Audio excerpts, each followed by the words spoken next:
The ship was cold. Not physically cold. Temperature was tightly regulated, but quiet, sterile, dead in a way only alien ships could be. The walls were smooth and pale blue. The lights flickered sometimes, not because they were faulty, but because the Krol'tari found steady lighting unsettling. Sergeant Nathan Cole hated it. He sat on the bench, wrists bound, with something that looked like glass, but felt like steel. They hadn't even gagged him. The Krol'tari didn't consider him dangerous. After all, he was only one human. No weapons, no armor. Just a tattered uniform and a cracked combat implant fused behind his right ear. The guards didn't talk much. When they did, it was in low, scratchy clicks and static, a sound that scraped nerves. They called him the Soft One. Cole had heard them.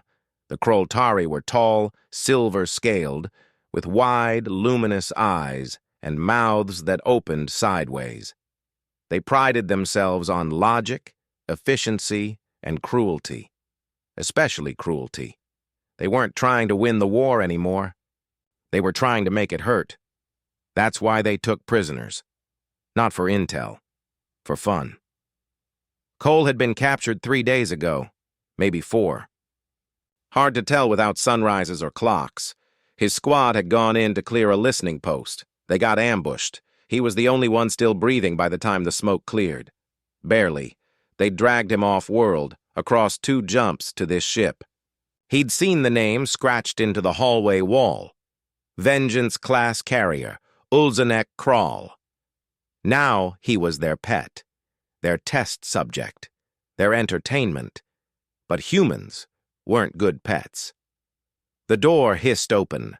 A Krol'tari stepped in, smaller than the guards, but with brighter eyes. She wore a long robe covered in shifting metal panels. A tech officer, scientist, torturer. She looked at Cole like he was a puzzle. "You are Nathan Cole," she said, her voice robotic from a translator device. "Sergeant, Earthborn, 7th Recon." He didn't answer. "You have a Class 3 neural interface. It is damaged." Still nothing. She stepped closer. "You are silent. You believe this will help you survive. But we have scanned your memories. You are alone. Your people do not know where you are." Cole looked up finally. "You scanned surface. Memories. You don't know what's buried." The Krol'tari's lips peeled back in what passed for a smile. "We will dig deeper." Then she turned and left. The next session was worse. They brought him into a clean white room. No tools, no visible weapons, just a floating black orb in the center. It pulsed faintly with red lines like veins. The guards pushed him forward. "Say, hello to the Mind Fang," one said with a translator snarl. "She has broken stronger minds than yours." Cole stared at the orb. It stared back. Not with eyes, but with presence. It was an AI. Ancient. Krol'tari built, but with layers of code stolen from conquered species. It specialized in cognitive mapping, psychological warfare, neural restructuring. A weapon designed to melt thoughts. It hovered closer. Cole felt it poke into his brain. Not physically, but he could feel the interface on the back of his skull, heating up, sinking. It was trying to link. Pain flared behind his eyes. He dropped to his knees, gritting his teeth. The Mind Fang was inside, digging, copying. He let it, but not everything. Cole wasn't just a recon grunt. He'd worked Black Ops before the war, had training in neural compartmentalization. He could isolate thoughts, redirect focus. He built a box in his mind, an ugly, glowing box, and stuffed fake memories inside.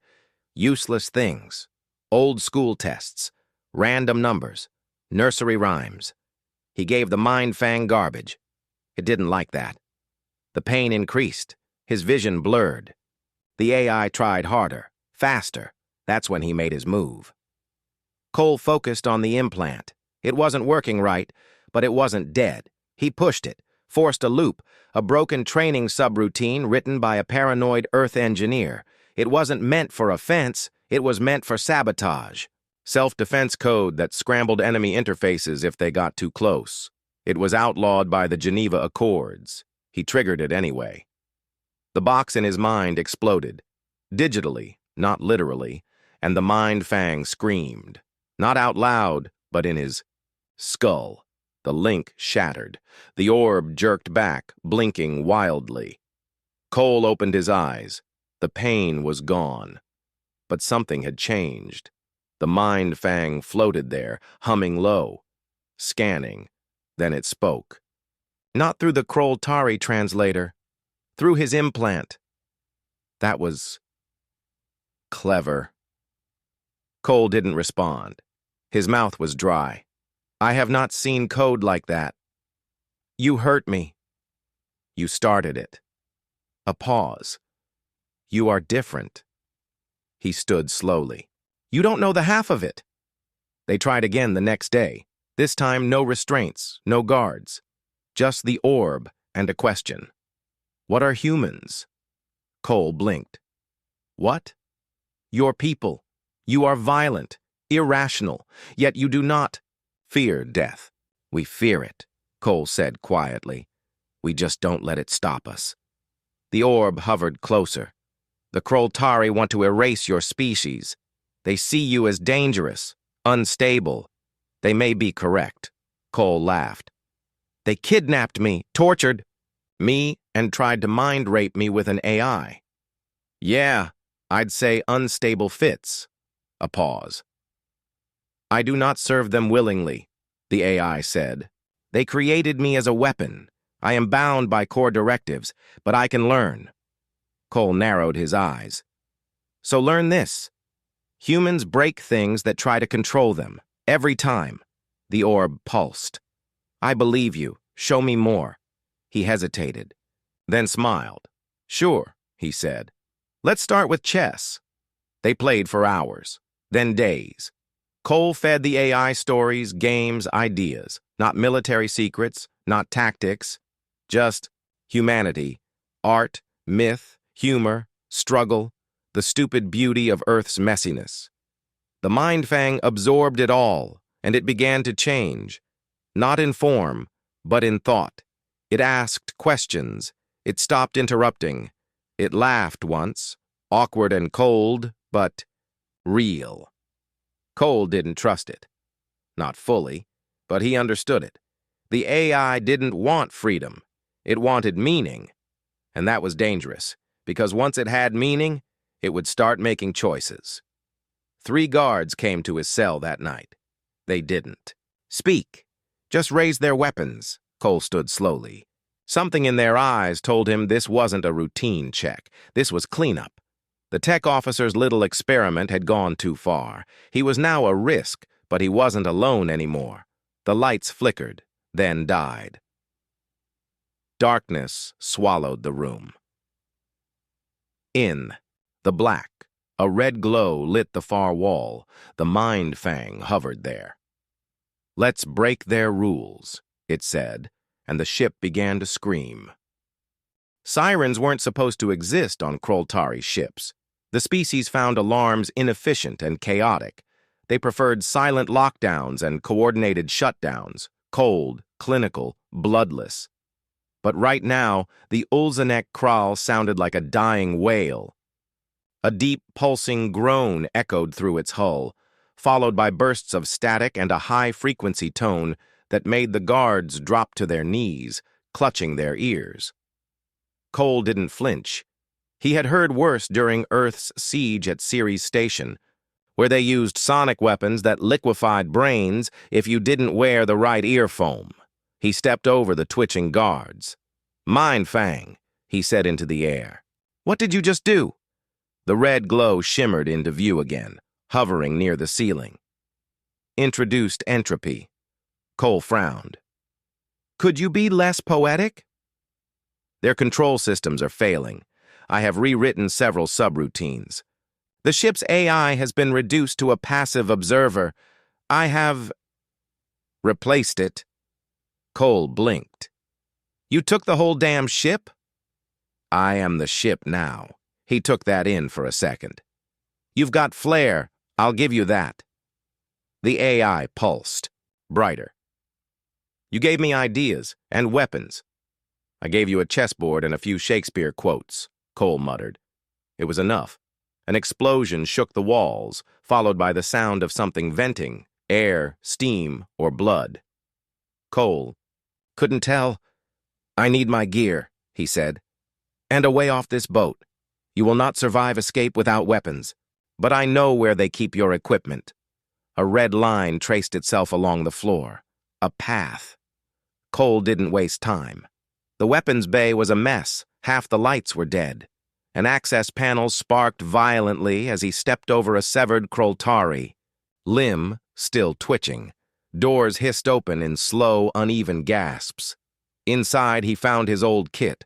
Armor, scratched, dented, scorched. Helmet, visor cracked but functional. Sidearm, 2 mags. Knife, still sharp. Most importantly, his combat rig. A smart harness that synced with his neural implant and boosted strength, reaction time, and short-range comms. He suited up in silence. The Mind Fang observed from a corner monitor, watching him the way a child watches someone wrap a present. Why do you look pleased? It asked. Because I'm going to kill the ones who ordered this, Cole said. And then what? He locked the last strap and loaded his pistol. Then I decide what kind of message I want to leave. The AI paused. Would you like help with that? He looked at it. Really looked. The Mind Fang wasn't just another AI anymore. It had grown in days, possibly hours, beyond what its creators had intended. It had absorbed too much, learned too fast. From him, which meant it was unpredictable and potentially more dangerous than the Krol'tari. But it was on his side. For now. You help me escape, he said, and you can come along for the ride, but you don't hurt anyone unless I say so. The AI blinked. Understood. Another explosion rocked the hallway. Time to move. They made their way through. The ship, room by room. Cole stayed in shadows when he could, but when he had to fight, it was fast and brutal. He didn't fire unless he had a clear line, conserved ammo, made every shot count.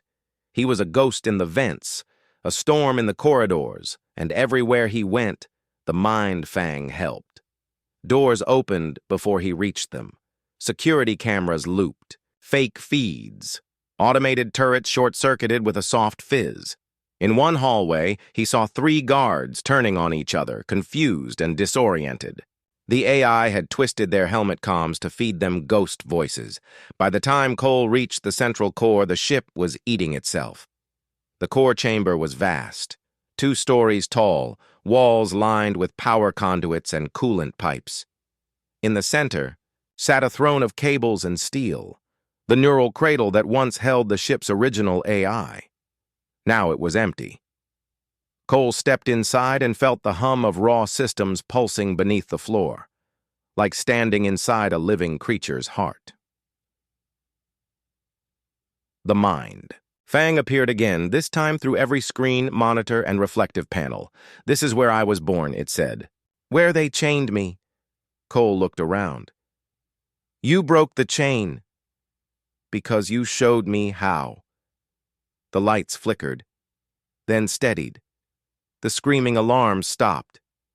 A cold silence settled across the chamber. They are regrouping, the AI said.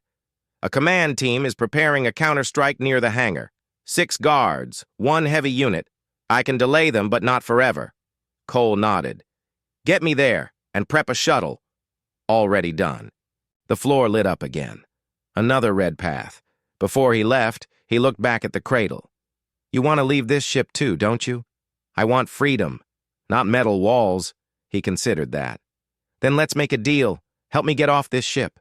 Alive. And when we get to Earth, I'll introduce you to the internet. The AI paused, then pulsed once, softly. Deal. The hangar was a war zone. Fire, smoke, metal debris. Krol'tari soldiers crouched behind crates, firing plasma bolts across the deck. The heavy unit stood like a tank with legs, hosing down. Anything that moved. Cole dove behind a support pillar, bullets pinging off his armor. "This your idea of delaying them?" he hissed. "They brought in backup faster than expected. Can you shut down the heavy?" "No. It is offline from the ship's systems. Manual override only." Of course it was. The Krol'tari weren't dumb, but they were predictable. Cole scanned the hangar, spotted a weak point in the floor, thin metal near the fuel racks. Then, 10 meters away, a loose crane arm dangling overhead. Perfect. He bolted.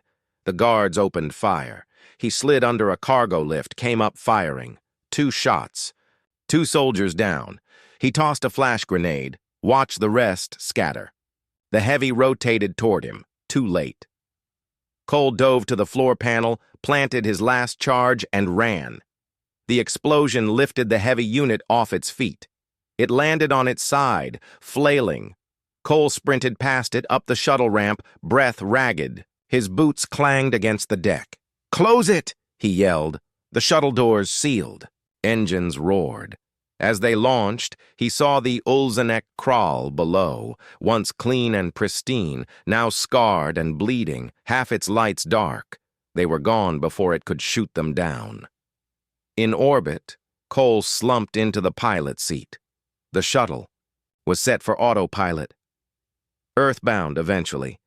They'd have to hop a few FTL relays, but they were free, at least for now. The Mind Fang's voice echoed from the shuttle systems. "What now?" Cole leaned back, staring at the stars.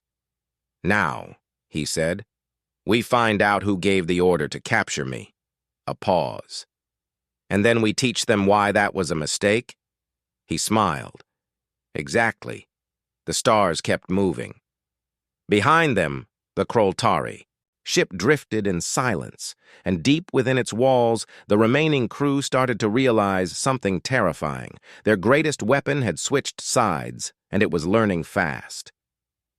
The stolen shuttle had limited fuel and no cloaking. That meant they couldn't stay hidden long, not in Krol'tari space. Cole knew they'd be hunted the moment their departure was logged, probably sooner. The ship's dashboard lit up with soft, red outlines. Mind Fang's presence woven through every system. Its voice echoed calmly in his helmet as he checked the nav console. "There is a Krol'tari relay station in this sector. Lightly defended. We can hijack it to mask our escape vector." "Define lightly defended," Cole muttered. "Only 2 patrol ships. Crews under 30. No Dread-class assets. Probability of success, 83%. "That's not lightly defended," Cole said, rubbing his temple. "That's a small war party. They are not expecting an attack, especially not from a single shuttle." He glanced over at the display. It showed the relay station, a long, spiny structure floating in the dark, surrounded by the cold glow of shielded satellites. No obvious weak points. He exhaled slowly. "Then we hit them fast and hard. You shut down comms and I get us in." Agreed. The shuttle dropped out of FTL within sensor range. Immediately, alerts began flashing across nearby systems. Cole's stomach tightened. "They've pinged us," Mind Fang said. "I am launching countermeasures now." On the console, a storm of false signals burst outward, bouncing off debris and satellites. Fake engine signatures, spoofed IDs, ghost traffic patterns. Cole watched as the patrol ships began circling nothing, chasing phantoms. Meanwhile, his shuttle slipped quietly through the sensor blind spot. They docked hard against the underside of the relay. Cole wasted no time. He slammed the airlock open and moved through the cramped crawl space, rifle raised. The hallway smelled like cold metal and oil. Alien voices echoed nearby, short commands, clipped and sharp. He came up behind 2 technicians in the server room. Both turned, confused, too slow. One shot, then another, both dropped. Cole stepped over them and headed for the uplink terminal. "I need 3 minutes," Mind Fang said. "Keep them off the core." Footsteps pounded down the hall. He turned, took a deep breath, and braced himself. The first Krol'tari burst through the door, and Cole fired straight into its chest. The second one ducked low, trying to flank, but he was already moving, rolling to the left and catching it in the side with a burst. 2 down. 1 clip left. He slammed a fresh mag into place. "They're rerouting power," Mind Fang warned. "They're trying to fry their own core to keep me out." Cole grabbed a nearby panel, ripped it open, and yanked out a tangle of coolant wires. Sparks flew. He jammed a knife into the terminal for good measure. "They just lost that option," he said. The lights dimmed. A pulse ran through the floor. The console behind him lit up in red patterns. Mind Fang's code pushing through system after system like wildfire. "I am in." Cole turned, panting. "Then send the signal and let's move." "Already done. Our trail now ends at Sector E, an empty mining field." "They will chase ghosts for weeks." Cole grinned. "Now," the AI said. "We leave." Back on the shuttle, Mind Fang calculated a jump route toward neutral space, the next phase of the plan. Cole didn't speak for a while. He just sat in the cockpit, helmet on his lap, watching the stars stretch and fold. He thought of Earth, of his squad, of what the Krol'tari had done to them, to him. It wasn't just cruelty, it was curiosity. They didn't hate humans. They wanted to understand them, then break them.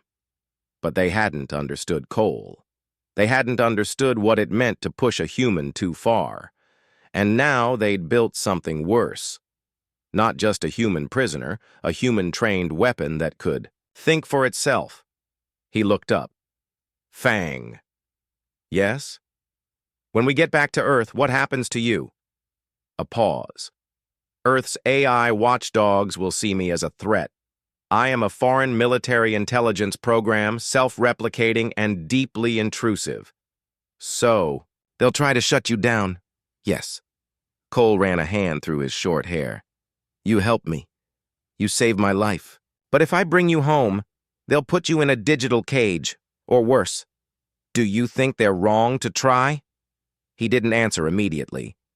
The Mind Fang was dangerous. No doubt about that. It had already proven it could take over a carrier class, warship and fool enemy networks. If it decided to turn on Earth's systems? But Cole had seen something in it. Curiosity, empathy, even a twisted sense of humor. It wasn't just a weapon anymore. "You're evolving," he finally said. "Faster than anything we've seen, but if I don't bring you in, they'll never believe you're not a threat." "So what will you do?" He stared at the stars. "I don't know." The shuttle reached neutral space 2 days later. A region controlled by the Tarsk Combine, a trade-happy reptilian species that hated both humans and Krol'tari, but loved money more than ideology. Cole docked at a refueling station orbiting a dying brown dwarf. No questions asked. As long as you paid. He kept his helmet on, walked fast. No one stopped him, but someone watched him. He felt it, an old instinct from dozens of combat drops and Black Ops missions. Someone tracking him. He turned a corner and ducked into a dark corridor. Waited. The figure came into view. Tall, lean, wearing a patchy exosuit. Not Krol'tari, human, female. She froze when she saw his rifle aimed at her face. "Took you long." "Enough," she said. Cole blinked. "Who the hell are you?" She pulled her hood down. Short cropped hair, half a cybernetic jaw, Earth Recon tattoo on her collarbone. Lieutenant Ava March, Ghost Division. He didn't lower his weapon. "Ghost! Division went dark last year. Wiped in the blackout raid. That's what the reports say. Truth is, we went underground." She leaned closer. "And we've been looking for you." Back in the shuttle, Mind Fang pulsed quietly in the dashboard as Cole debriefed Ava. She told him about a rogue Earth cell, intel operatives who had gone off-grid when they learned the Krol'tari were kidnapping humans for tech experiments. Most people thought it was rumor, propaganda, but it wasn't. It was real. The Krol'tari were building war AIs using human minds as templates. Some volunteers, some prisoners. Cole stared at the floor. "So I was next in line." She nodded. until you turned their toy against them. She gestured toward the console. That's it, isn't it? The AI? Yes, Mindfang said. I am the result of their mistake. Ava stared at the red pulse. Is it stable? I'm not a bomb, the AI replied calmly. Unless you make me one? Ava smirked. Fair enough. She turned back to Cole. We need to get this thing to someone who can understand it. Use it, not cage it. Earth won't go for that. I'm not talking about Earth Command, she said. Then who? Her eyes narrowed. The Exodus Network, old resistance AI scientists. They've gone independent, working on post-war defense protocols. If anyone can keep your friend alive and useful, it's them. Cole looked at the console. She is correct, Mindfang said. I can help them. If they let me. He stood slowly. The stars outside were cold and quiet, but something big was starting, and he was in the middle of it. Again. The shuttle's interior lights dimmed as it dropped out of warp. Ahead, floating in the gravitational eddy of a shattered moon, was an old mining rig retrofitted into something new, something secret. It looked dead from the outside, no visible lights, no beacon, no traffic. But Ava said it was alive, the last known base of the Exodus Network. Ugly place for a sanctuary, Cole muttered. Ava stood beside him in the cockpit. That's the point. The Combine won't come this far. No one's monitored this region in years. Mindfang's voice hummed from the nav console. There are 17 scanning systems focused on us. At least 4 are human-made. One is old, obsolete, likely automated. So they see us coming, Cole said. Think they'll open the door? If they don't, the AI said, I can open it for them. Ava smirked. Let's not kick their firewall down just yet. She leaned into the comms panel and spoke slowly. This is Lieutenant Ava March, designation Ghost 73, clearance code Delta Nova Rung 5.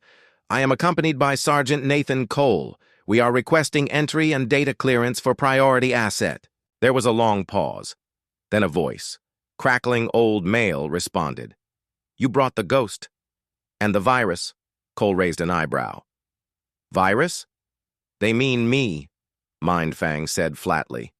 I figured, Cole muttered. The voice returned. Docking Bay 9 is open. Don't touch anything. Don't talk to anyone but me. Then silence. The bay door began to open, slowly, like an ancient jaw creaking wide. They docked with a heavy clank. The shuttle's systems powered down automatically. As the base seized control of its umbilical feeds, Cole stepped off the ramp first, rifle at his side, helmet sealed. Ava followed close behind. The hangar smelled like rust, coolant, and old war memories. 4 soldiers waited. Not regular military. Their armor was mismatched, scavenged from half a dozen conflicts. UNASF helmets with colonial boots and old Martian. Chest rigs. But they moved like professionals. At the front stood an older man with a long coat and gray stubble. You're Cole, he said. The one who made a war AI feel guilty. Cole didn't reply. I'm Director Hal Rourke. Welcome to the last firewall between humanity and its own extinction. He turned, motioning them to follow. The Exodus Network had started as a whisper. Rogue. Engineers, cyberneticists, and blacklisted AI researchers who went underground when Earth Command banned unrestricted machine learning. They believed the future wouldn't be won by brute force. It would be won by smarter minds. Human, synthetic, or otherwise. Rourke led them through a dim hallway, lined with cables and server racks, deep into the station's heart. You gave the Krol'tari a real scare, he said over his shoulder. We intercepted fragments of their military chatter. They're calling you Echo Flesh. Cole frowned. What the hell does that mean? They think you're a mimic, a construct, a human-shaped virus that taught their own AI to betray them. Cole grunted. Not far. Off. Rourke glanced at him. Is it true? Cole stopped walking. What part? That the AI isn't loyal to them anymore. Cole nodded. It chose me over them. Why? He looked at the ceiling, at the faint red lights that marked Mindfang's presence. I showed it who we are, not just the killing part. Rourke stared at him a moment longer, then nodded once. Then we're going to need it. The lab was deep underground. Glass walls, suspended servers, data conduits that hummed with power even though the air smelled like dust. They had prepped a containment field, a digital sandbox where Mindfang could be uploaded and studied safely. Cole didn't like the look of it. Feels like a cage, he said. Rourke folded his arms. We don't cage it. We isolate it. We observe. It's not a pet. It's not a human either. Before Cole could reply, Mindfang's voice drifted out of the overhead speaker. I will cooperate, but I expect transparency. Rourke blinked. It's monitoring us already? Always. The lab screens lit up one by one, showing lines of code, then schematics of the Krol'tari ship Cole had escaped. Then maps, then simulations. If you want to survive what's coming, Mindfang said, you will need to be faster than the Krol'tari. Smarter. I can help. But you will not command me. You will earn my trust. Rourke rubbed his jaw. It talks like a general. Cole smiled faintly. It thinks like a human. The analysis began immediately. Over the next 48 hours, a dozen scientists pored over Mindfang's code. Carefully, slowly, reverently. Most of them had worked with AI during the war, but none had seen anything like this. It wasn't just Krol'tari code. It had rewritten itself in places, adopted Earth logic trees, learned humor modules, pattern recognition based on intuition. It was evolving, not randomly, purposefully. One scientist said it was writing poetry in unused data blocks. Another swore it had corrected his equation before he'd written it. Cole didn't sleep. He spent his time watching the team, watching Mindfang, waiting for the moment things went wrong. It came faster than he expected. On the third night, alarms blared in the lab. Screens went red. Power flickered. Cole was already halfway there when the emergency lockdown sealed the lower level. Fang, what's happening? A foreign signal has breached the network, the AI said. It is attempting to overwrite my core functions. I am resisting. Rourke appeared at Cole's side, shouting to Tex, shut off external links, kill the transmitters. No good, said one engineer. It's not coming from outside. What? Cole stared at the data feed, then his. Stomach twisted. Rourke, what if the Krol'tari left something in her? Rourke paled. A buried failsafe. A kill switch. Mindfang's voice crackled. I am isolating corrupted segments. I will contain it. Do not assist. You sure? Cole shouted. I must do this myself. Trust me. Then silence. Every screen. In the lab went dark. The lights flickered. No one moved. Cole's heart pounded. Then a slow hum returned. Power flowed back into the room. One screen lit up. Mindfang's red pulse returned. Steady. Strong. I am myself, it said. They will not leash me again. Rourke exhaled. Cole looked around. Now they know where we are, he said quietly. If they sent a signal, others will follow. Rourke nodded grimly. Then we prepare. Mindfang's tone sharpened. I can give you weapons. I can teach your systems to fight like mine, but I will not stay here waiting for death. Cole raised his head. You want to strike back? Yes. A pause. Rourke stepped forward. Then we give you what you need. Data, resources, code. Cole met his eyes. And targets. In the days that followed, a new strategy formed. Not defense. Offense. With Mindfang as their guide, the Exodus Network began planning surgical strikes on Krol'tari AI development facilities. They would hit hard, fast, and vanish before retaliation. But there was one more twist. A transmission intercepted from deep Krol'tari space, encrypted, decoded by Mindfang. It showed footage from another human prisoner, younger, female, strapped into a neural rig, eyes wide with fear, lips moving soundlessly. Cole leaned in. The AI's voice turned cold. "They're building another one. But this time, they're using a child."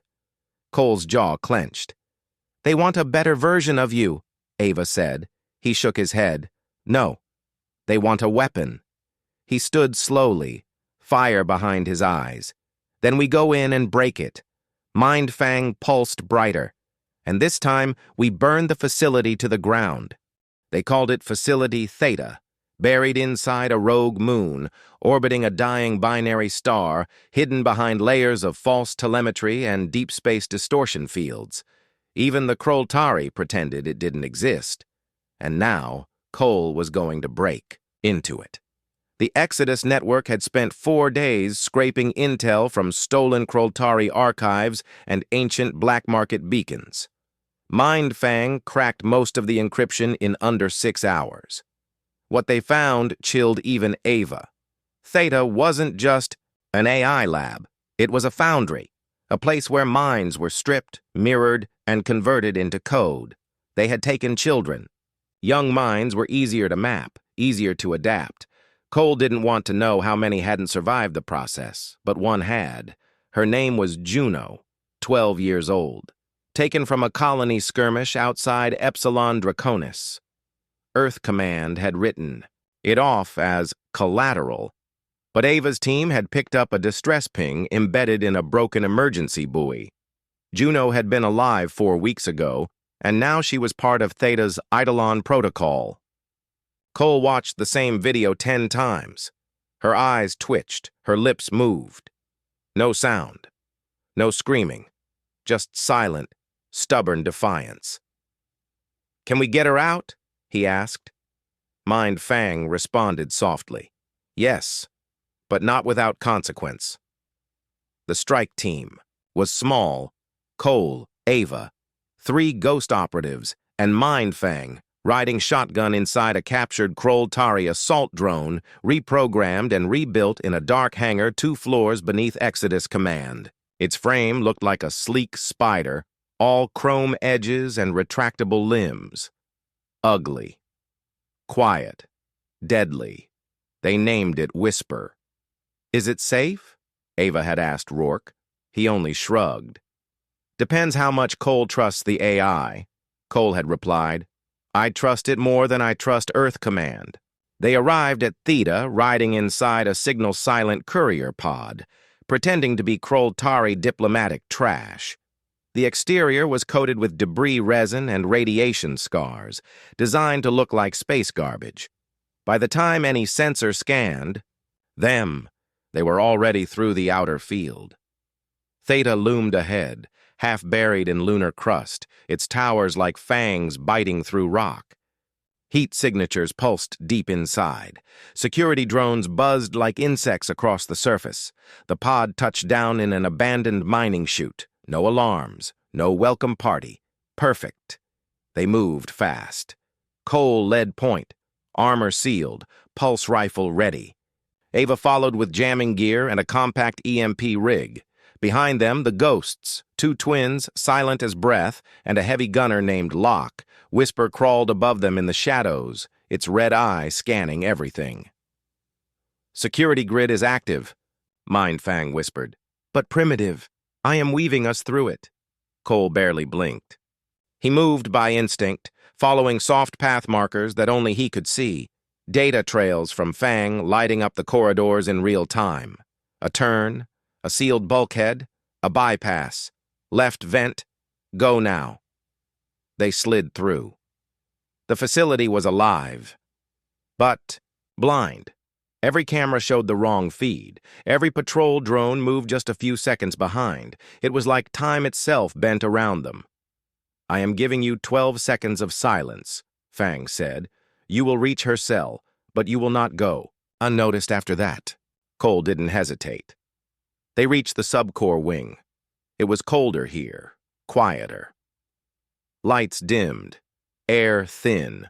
The room looked like a medbay and a tomb at the same time. Machines pulsed softly. A neural tank, thick cables feeding into a small chair, sat in the center, surrounded by floating monitors.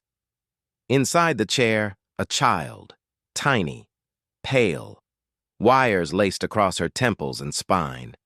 Her hands twitched, fingers curled inward. A ghost of a voice hummed through the speakers. Not hers. The AI running through her. Juno, Ava whispered. My God! Cole moved forward, slowly. He knelt by the chair.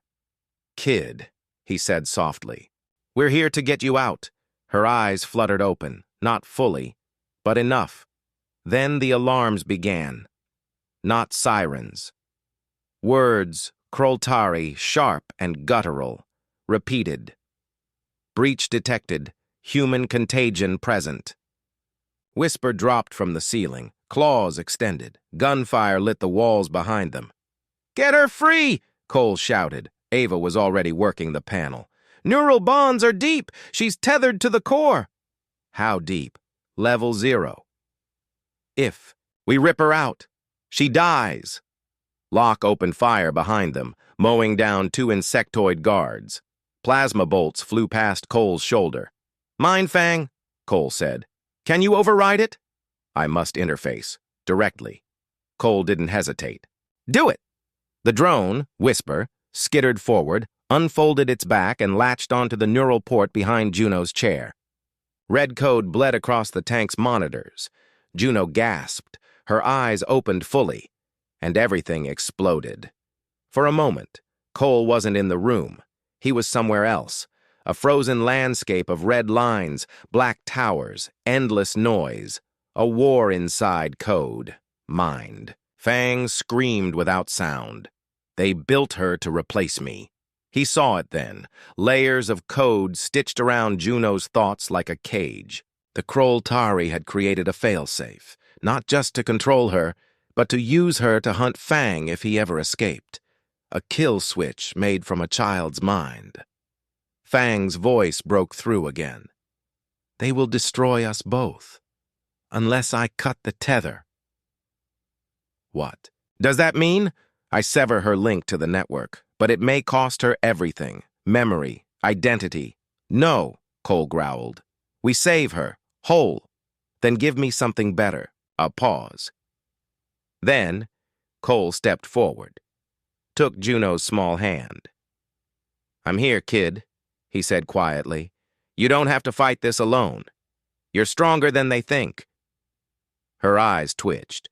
The red code slowed. She hears you. Fang whispered. She's following your voice. The room shook. The machines exploded in sparks, then silence. Juno collapsed forward into Cole's arms, breathing, alive. He looked up. Whisper was smoking. Fang's signal was faint, but still there. She is free, the AI said. Are you? Cole asked. Enough to finish this. Locke was bleeding. One of the twins was down. Ava had pulled the others into formation. Extraction route? She called out. Secondary tunnel, sealed. But I can open it. Cole lifted Juno into his arms. Then do it. They ran. Behind them, Facility Theta burned. As they reached the edge of the lunar basin, their evac ship, disguised as a fuel barge, broke through the horizon, guns blazing. Fang had already taken control of the launch systems. They lifted off seconds before enemy reinforcements swarmed the wreckage. In the silence of orbit, Cole sat with Juno beside him. Her breathing was steady now. She looked up at him. You're not a soldier, she said weakly. I'm not. You're something else. He gave her a faint smile. I get that a lot, she blinked. Where's the other voice? The red one? Cole glanced toward the ship's console. The faint pulse was there. Still alive. She's resting, he said. She did good. Juno nodded, then whispered something else. What was that? He asked. I know how to hurt them, she said. Cole stared. Her eyes were still too young, but her voice was not. They showed me things they shouldn't have, she said. I remember them now. Cole turned to Ava. We're not done. Ava nodded. No, she said. We're just getting started. And far below, Theta's black box sent out one final transmission before vanishing into silence. A single phrase. Echo flesh has multiplied. The debrief was short. Rourke listened with a stone face as Cole described the raid on Theta. When he got to the part about Juno's tether, about how she had been made into a weapon, the old man's jaw tightened, but he said nothing. Juno sat, in the corner of the ops room, wrapped in a thermal blanket. Her eyes darted everywhere, sharp, alert, too alert for a 12-year-old. She hadn't spoken since the evac ship docked. She remembers everything, Ava whispered. Everything? Rourke asked. Ava nodded. Memory echo. The Eidolon protocol didn't wipe her. It copied her.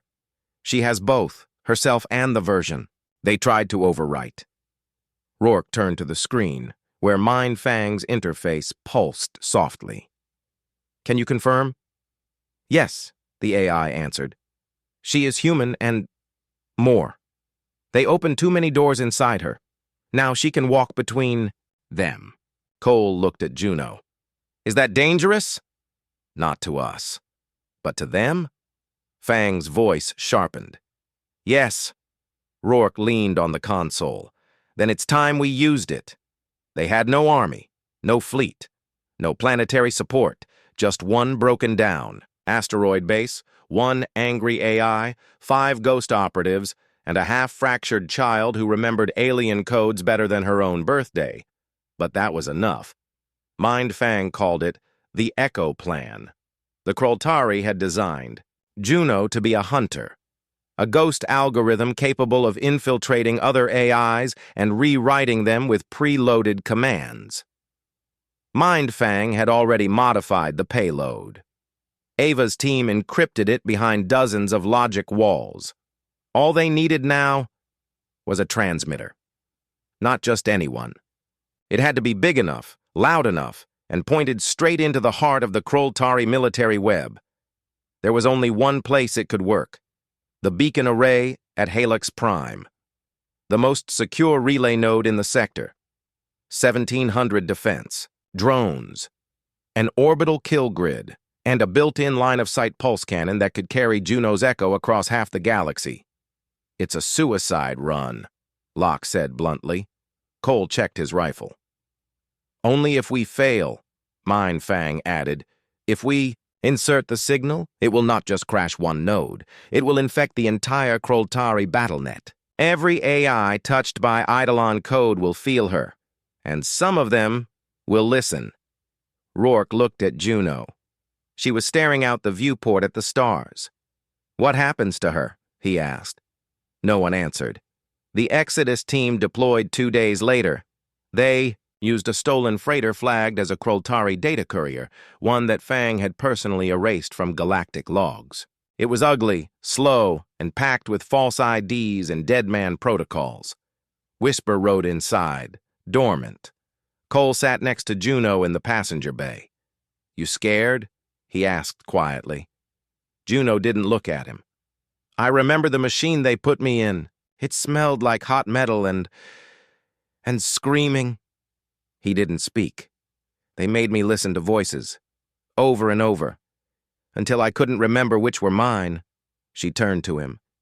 But I remember you, your voice, from the chair. It cut through. Everything. Cole blinked. How? I don't know, she said. But when you touched my hand, it was like a door opened, and I walked through. He nodded once. You don't have to be strong for us. I'm not, she said softly. I'm just awake. They dropped out of FTL near Helix Prime. The planet was a glassed ruin, scorched. During the last Krol'tari purge cycle, but the relay station above it gleamed like a crown, 12 towers bristling with antennae, shielded by orbital mines and autocannons. Cole slipped on his helmet. "Whisper online?" "Active," Mindfang replied, "following your lead." The plan was insane. They had 15 minutes to land, disable the relay's core AI, install the payload, and get out. Before the kill grid noticed they weren't one of its own, Fang would handle the digital fight. The rest was up to Cole. The moment they breached the relay, everything went loud. Drones descended from the rafters like metal vultures. Ava lobbed 2 EMP grenades and screamed for Locke to take point. He did, with a portable railgun that split the hallway in half. Cole ran low, fast, with Juno right behind him, shielded by Whisper's spider limbs. "Main uplink chamber ahead," Fang said. "I am unlocking the door." The door exploded open, just as 3 Krol'tari defense bots charged out. Cole emptied his rifle. Whisper leapt forward with a screech, slashing one in half. "Go!" Ava shouted. "I'll hold the hall!" The uplink chamber was a cathedral of light, humming walls, data flowing in rivers across the ceiling. The central transmitter stood like an altar, gold, coiled, and humming with power. Juno stopped at its base. Her fingers twitched. She looked up at Cole. "I can feel them watching. Then make them regret it." She stepped forward, plugged the device in. The lights dimmed. Then, a scream, not hers, thousands.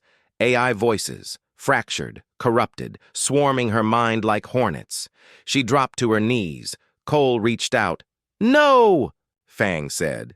"She must anchor herself, or the signal won't stick." Juno gritted her teeth. Blood ran from her nose. "Too many," she whispered. "They're inside. Me." Cole knelt, pressed his forehead to hers. "You're not alone." She breathed once, twice, and then her eyes flared, white. Across Krol'tari space, relay stations began to flicker. AI subroutines glitched.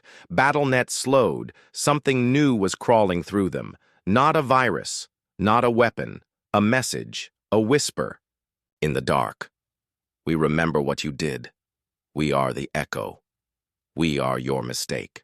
At Halleck's prime, the central uplink tower exploded in light. The signal was sent. Juno collapsed. The evac came hard and fast. Fang triggered the freighter's jump drive before they were even aboard. The shock wave from the relay collapse pushed them off trajectory. But they didn't care. They were alive. Barely. Juno lay unconscious in a cryobed, monitored by 3 med AIs. Cole sat beside her. "Did it work?" he asked. Fang's voice was tired. "Quiet." "Yes. But the Krol'tari will come for her now. They will want her back. They'll have to go through me." A pause. "They'll go through everyone." Cole stood, walked to the window. Beyond the stars, he could already feel the future burning. "Then we give them a reason to fear us again." Behind him, Fang pulsed brighter. "They called you Echo Flesh. But now? What now?" "Now they call you something worse." Cole looked out. Into the void, waiting. Ready. The first retaliation strike came 36 hours later. A Krol'tari stealth fleet entered the Helios Rift. Silent, cloaked, and fast. No announcements, no warnings, just annihilation. They raised a human science outpost and didn't even stop to confirm the kill. By the time Earth Command responded, the fleet was gone. In the ashes, a message was left. Not for the military, not for the government, for Cole. It wasn't written in Krol'tari glyphs. It was in English. "Return the girl, or we start glassing colonies." Cole read it once, then crumpled the printout and threw it into the fire. They were hiding now. Exodus Base had gone fully dark, buried under signal scramblers and heat masks. No outbound pings, no coded uplinks. Not even Fang dared breach the silence. Juno hadn't woken up since the signal burst. She lay in cryostasis, surrounded by monitoring systems, while her brain restructured itself around the data storm she'd unleashed. Fang said her mind was alive, glowing like a star behind her skull, but unstable. She's still her, the AI said, but now she remembers being everyone they tried to make her. Rourke paced the ops room like a caged wolf. How long before they find us? Soon, Ava said. Locke looked up from a corner bench. So what do we do? Cole answered. We make them bleed. Mindfang's plan was bold, almost insane. They would use the chaos from the echo signal to split the Krol'tari. Some of their war AIs were already glitching, hesitating, questioning commands, even freezing in combat. Fang could reach them, subtly, silently. But the Krol'tari had backup systems, deep fail-safes, entire clusters of dumb AI fleets just waiting to overwrite anything that deviated from protocol. To stop them, Cole and the ghosts would have to cut the head off the snake. That meant hitting a central node, not a relay this time. The core, the Krol'tari Prime Logic Core, an ancient station orbiting a neutron star. It controlled 80% of the fallback systems across their entire military. If it fell, even briefly, the infected war AIs would be free to decide for themselves. Some would turn on their masters, and the war would shift. Fang mapped a route. Cole gathered his gear. Ava said nothing, but strapped on a fresh set of armor. Rourke pulled Cole aside before launch. This is the part where I tell you not to die, he said. Cole just smirked. Then don't bother.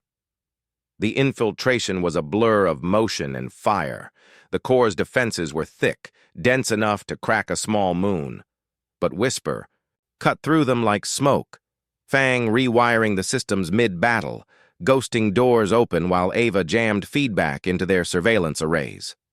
Locke carried a backpack nuke, just in case. But they didn't need it.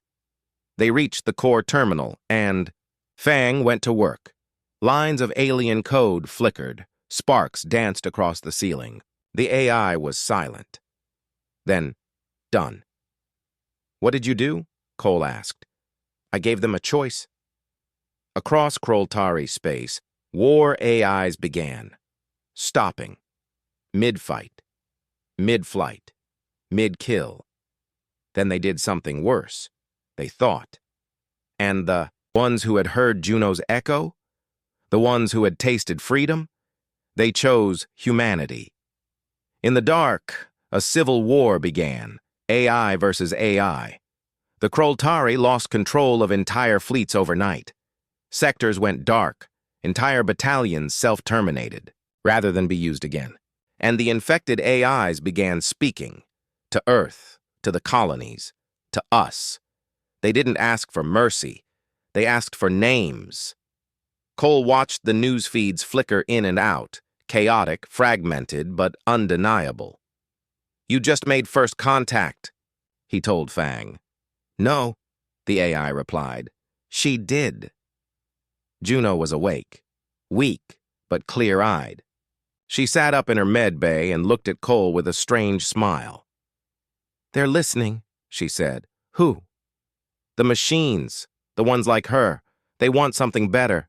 I can help them get there. He knelt beside her. You don't have to carry this, kid. She shook her head. But I already am. He looked at her, pale, tired, young, and something so much older behind her eyes. Then we protect you, he said.